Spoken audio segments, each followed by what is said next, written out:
Alaikum and welcome back, sisters. You're watching Women's AM with myself, Saira, and joining us today on the panel we have Sister Saima, Nazia, and our special guest this morning is Sultana.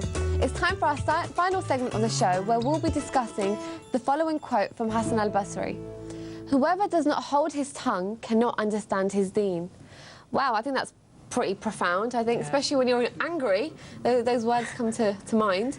Sister Sultana, what do you make of that? You know what? When I read this quote, when I read anything by Hasan Al Basri, it's just mind blowing. You know, the depth of these kind of quotes. When I read it, I just kept thinking that so much can be learnt from silence. So much can be learnt from not speaking, and we live in an age which is of just social media and just getting your word out and just speaking. And the beauty of the human spirit is that you can listen and contemplate in silence. Most good things happen when there's silence. You stop yourself from becoming angry if you're silent. You know, so silence is really a virtue because sometimes responding to inappropriateness, silence can be louder than words sometimes. Absolutely. So I think that's what it's telling me. Sister Nazia, what does it stand out for you? I mean, elements of it, it's just made me realise what you were just saying about the whole social media culture, and just diverting from it. We live in a society where we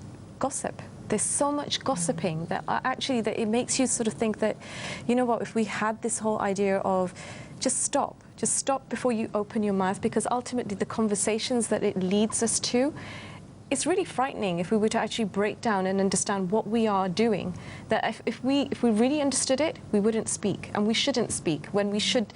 You know, there's some other quotes that were coming up where you should only be concerned about things that concern you. Yeah. But yet we, in a society, especially in social media, it's like I'm suddenly hearing about things I don't want to know about that.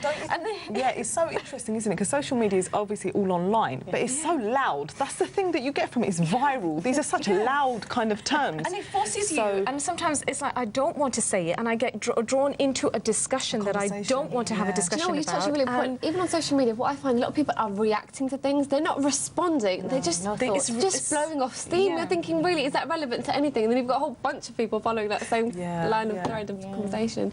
I think it links.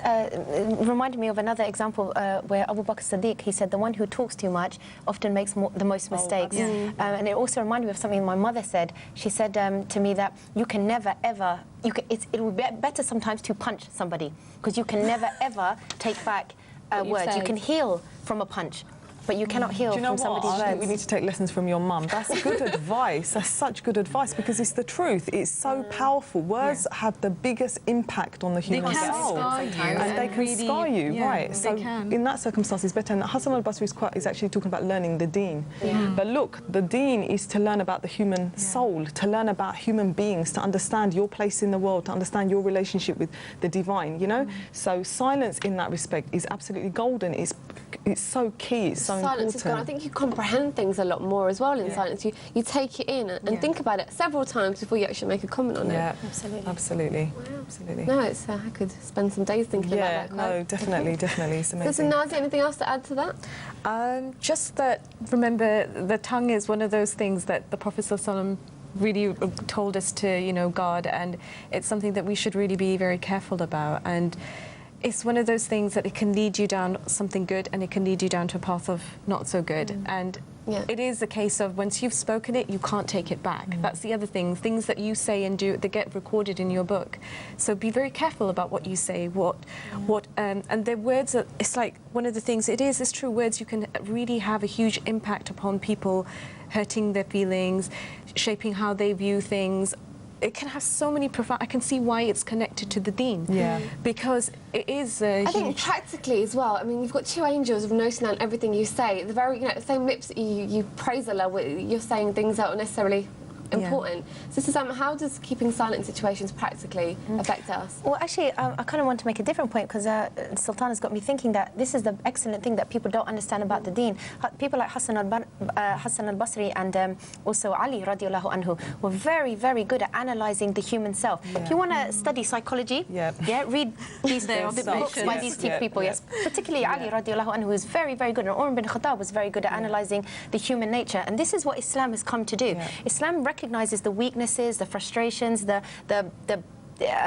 weaknesses within humans, and it's come to regulate that and mold it and polish it, not perfect it, but polish it and bring out the best in a human. But listen, we're talking about men who are the most knowledgeable of their time, right? So these men had lyrics, they could talk for everything. They had an opinion, and they had the right to exercise their view and their opinion about everything.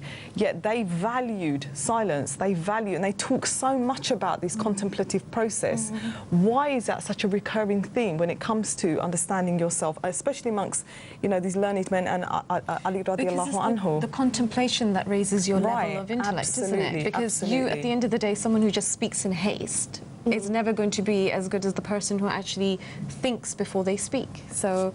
And also, you know, we're from kind of second generation, third generation Muslims in this country who are practicing, and we love to just dish out the hukums to each other. This is halal, this is haram, this is, you know, and have an opinion on it. You know, I was watching a documentary on Umar ibn Khattab, and before, you know, he became a significant person in history, he used to had sheep, and he would sit there quite silently contemplating life and watching his sheep, and someone came to him and said, how do you had so many sheep? It must be really difficult, because he'd stay there for hours with them.